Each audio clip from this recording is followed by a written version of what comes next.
Magandang umaga, narito na ang mga pinakabagong balita ngayong 13 ng Hulyo dito sa News TV Live.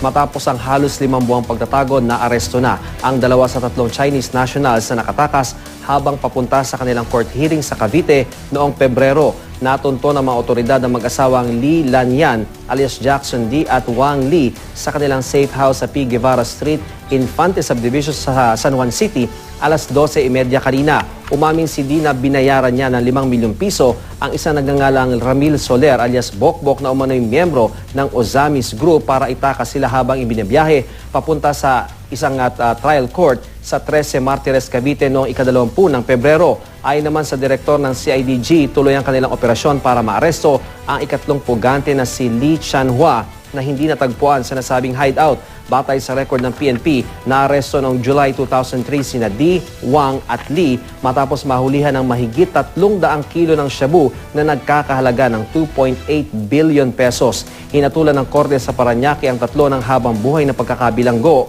Noong 2009, mayroon din silang nakabinbing kasong may koneksyon sa pagkakatuklas ng isang drug laboratory sa Cavite noong 2003.